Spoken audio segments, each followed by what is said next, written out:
Everyone knows Hitler lost the war.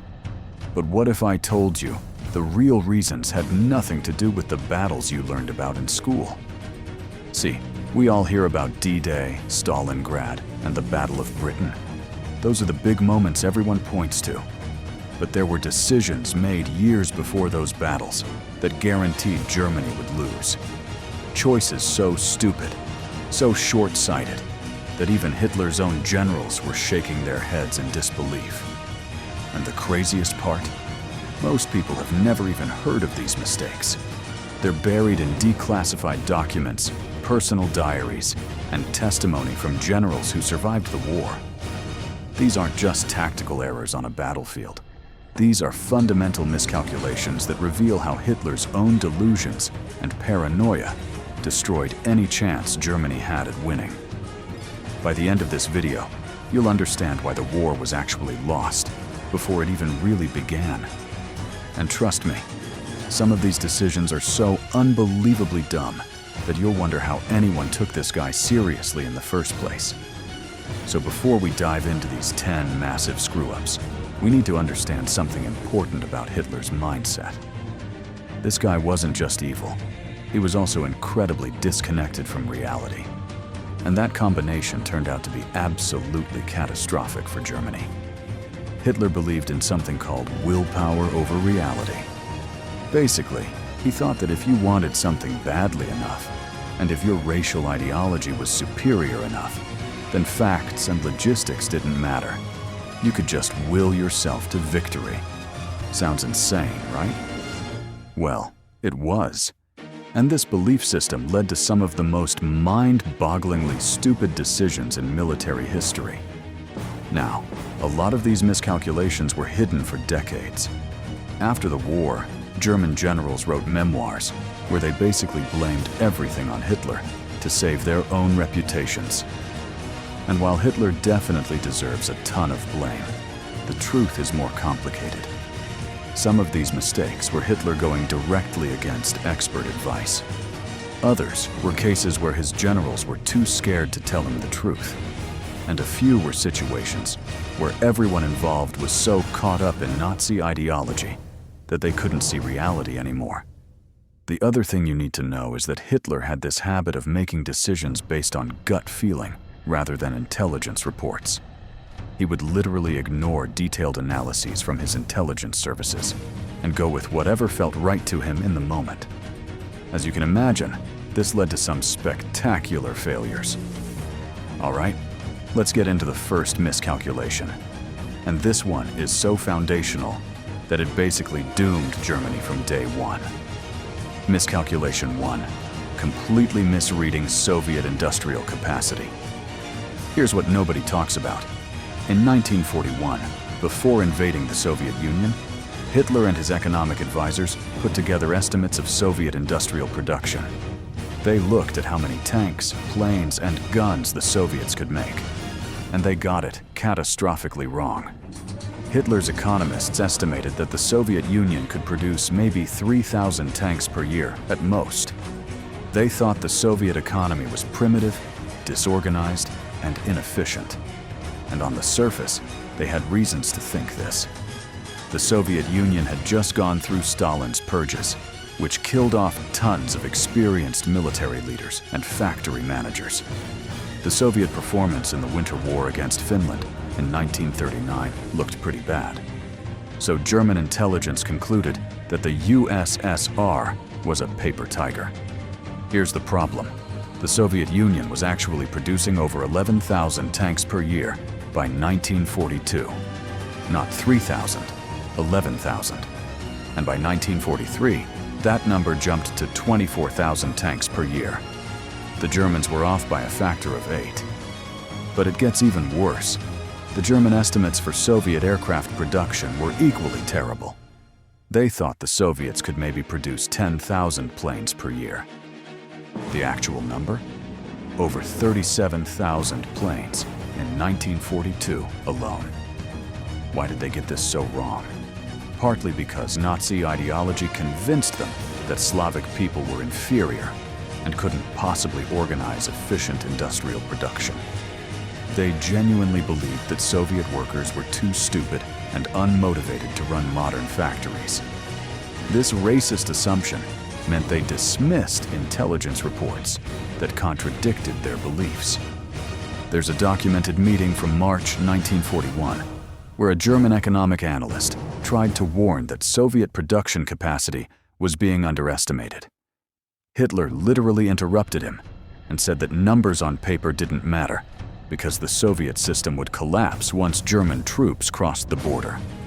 He believed the entire Soviet state would fall apart within 8 weeks. This miscalculation had massive consequences. German war planning for Operation Barbarossa assumed they would face a certain number of Soviet divisions, lose a certain number of their own tanks and planes, and win before Soviet industry could fully mobilize. Every single one of those assumptions was wrong. When German forces started encountering way more Soviet tanks than expected, and when those tanks kept coming month after month, the entire plan fell apart. By late 1941, German generals were sending panicked reports back to Berlin, saying they were facing Soviet units that weren't supposed to exist, according to German intelligence. Fresh divisions kept appearing on the front lines. New tank models like the T-34 were showing up in numbers that made no sense based on German estimates. And here's the kicker. Even after it became obvious that the initial estimates were completely wrong, Hitler refused to update his worldview. He kept insisting that Soviet production numbers were propaganda and that the USSR was about to collapse any day now. This denial meant Germany never properly adjusted its strategy to account for the reality of Soviet industrial might. Miscalculation 2, declaring war on America for literally no reason. Okay, this one is absolutely bonkers. On December 11th, 1941, just 4 days after Japan attacked Pearl Harbor, Hitler declared war on the United States. And there was no reason for him to do this. None. Zero. Zilch. Let me explain why this was so stupid. The United States had just been attacked by Japan. American public opinion was furious at Japan, not Germany. President Roosevelt was having trouble convincing Americans to get involved in the European War. Most Americans wanted to focus entirely on fighting Japan in the Pacific. Hitler had this incredible opportunity to just stay quiet and let America focus all its energy on the other side of the world. But instead, he declared war on America. And by doing so, he gave Roosevelt exactly what he needed. Suddenly, Roosevelt could justify sending millions of American troops to Europe. American factories, which were already the most productive in the world, could now fully dedicate themselves to destroying Germany. Now, you might think Hitler had some strategic reason for this. Maybe he was honoring some agreement with Japan? Nope. The Tripartite Pact between Germany, Italy, and Japan only required mutual defense if one of them was attacked. Japan wasn't attacked. Japan was the attacker. So Hitler had zero obligation to do anything. Some historians argue that Hitler thought America would declare war on Germany eventually anyway, so he might as well do it first. But this logic makes no sense. Every day that America stayed out of the European war was a day where German U-boats weren't being hunted by the American Navy, where German cities weren't being bombed by American planes, where German soldiers weren't facing American troops. There's evidence that Hitler made this decision in a fit of emotion. He was angry about American support for Britain through the Lend-Lease program.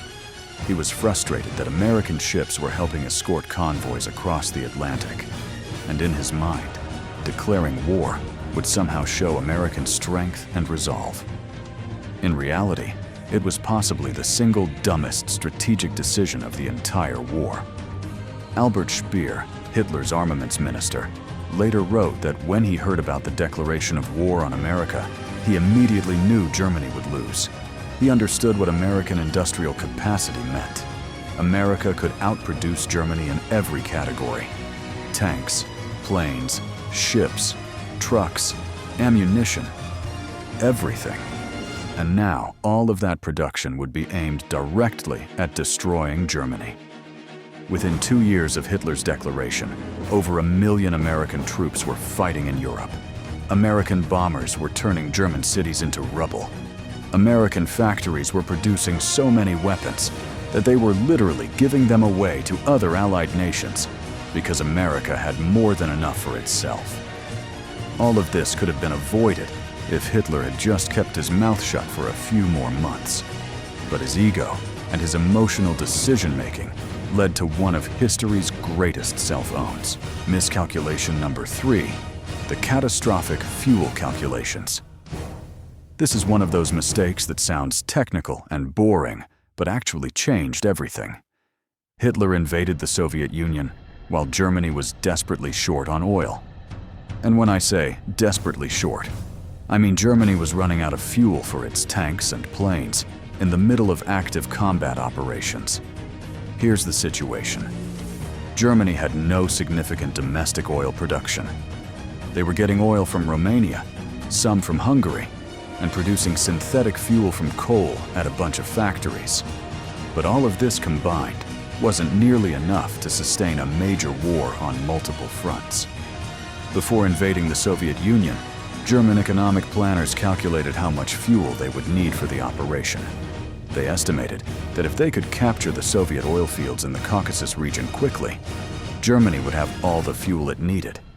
The plan was to launch the invasion, race down to capture the oil fields around Baku and Grozny, and solve Germany's fuel problem forever. Except they made some absolutely terrible assumptions. First, they assumed they could capture these oil fields quickly.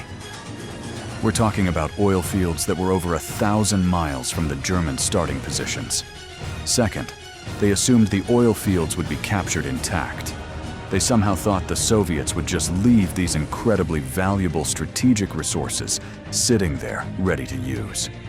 In reality, the Soviets had detailed plans to destroy the oil infrastructure if it was about to be captured.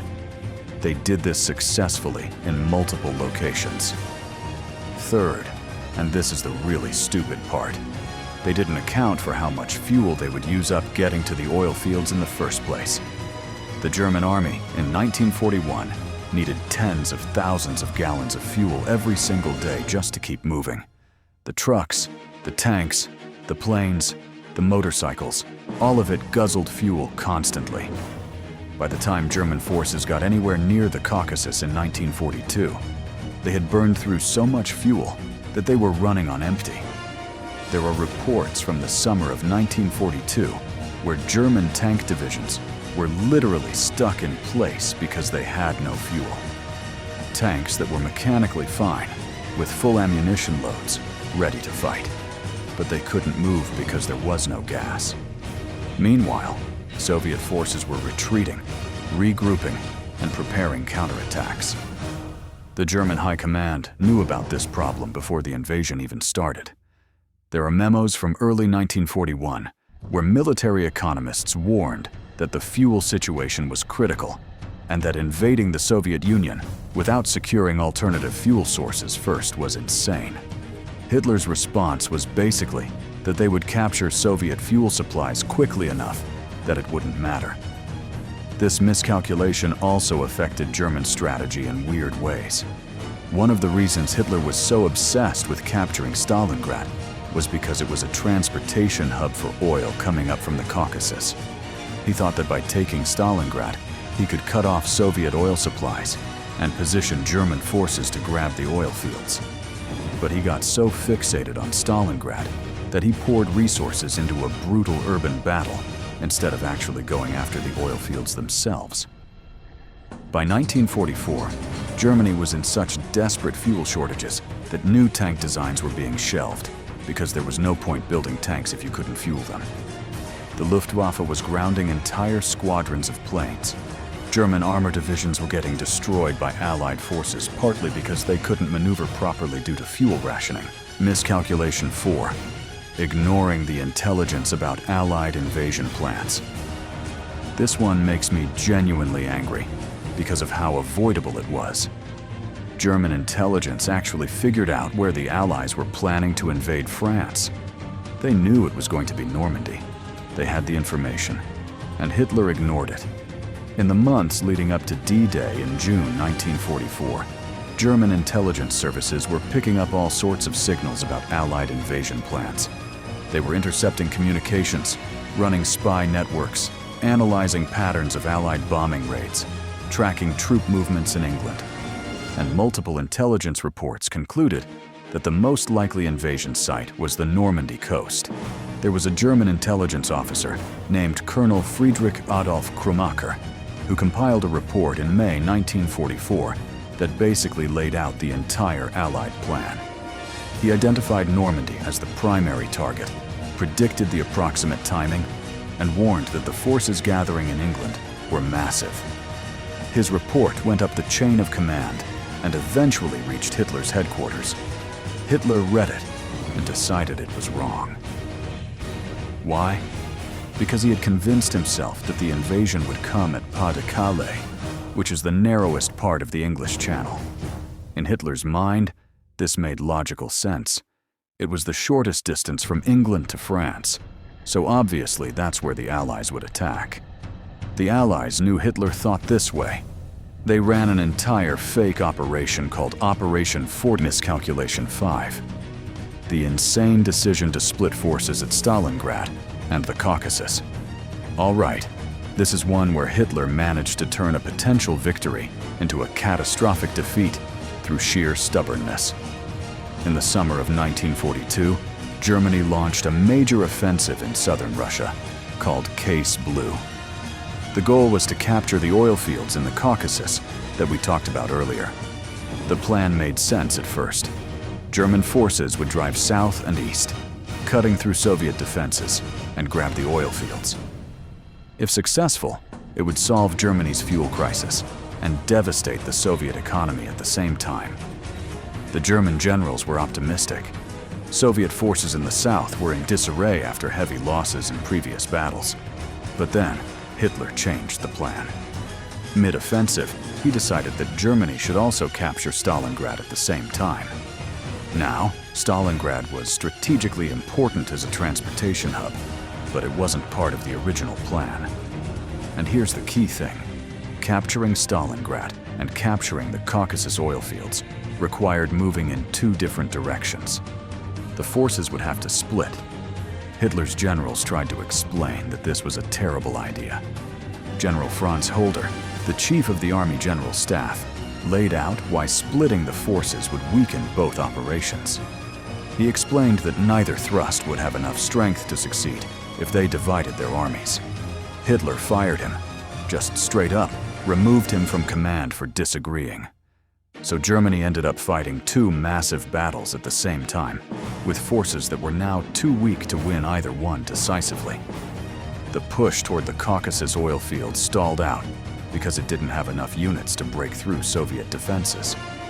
And at Stalingrad, the German 6th Army got sucked into brutal urban combat that went on for months. What makes this even worse is that Hitler became personally obsessed with Stalingrad for symbolic reasons. The city was named after Stalin. Hitler thought that capturing a city named after his enemy would be a propaganda victory. He started making decisions based on prestige rather than military logic. By November 1942, the 6th Army was deep inside Stalingrad, fighting block by block, building by building. They were taking massive casualties for minimal gains. And then the Soviets launched Operation Uranus, a massive counterattack that encircled the entire 6th Army. Over 300,000 German soldiers were trapped in a pocket with no way out. At this point, the smart move was to order a breakout. The 6th Army could have fought its way out of the encirclement, retreated, and regrouped. Yes, they would have lost equipment and taken casualties, but most of the soldiers would have survived. Hitler's generals begged him to give the order to break out. Hitler refused. He ordered the 6th Army to hold their position and wait for relief. He promised that the Luftwaffe would supply the trapped army by air. Hermann Göring, the head of the Luftwaffe, had assured Hitler that his planes could deliver the hundreds of tons of supplies the Sixth Army needed every day. Göring was either lying or completely delusional. The Luftwaffe couldn't come close to delivering enough supplies. The weather was terrible. Soviet anti-aircraft guns were shooting down German transport planes constantly. The Sixth Army started running out of food, ammunition, and medical supplies. For 2 months, over 300,000 German soldiers slowly froze and starved in the ruins of Stalingrad. A relief force tried to break through to them, but failed. By early February 1943, the Sixth Army surrendered. Only about 5,000 soldiers ever made it back to Germany. The rest were killed in battle or died in Soviet prisoner of war camps. This entire disaster happened because Hitler refused to either commit fully to one objective or admit when his plan wasn't working. If Germany had focused entirely on the Caucasus, they might have captured the oil fields. If they had focused entirely on Stalingrad, they might have taken the city quickly and moved on. Instead, they failed at both and lost one of their best armies in the process. Miscalculation number 6, canceling advanced weapons programs too early. Here's one that really shows how short-sighted Hitler's thinking was. In the early stages of the war, Germany had some incredibly advanced weapons programs in development.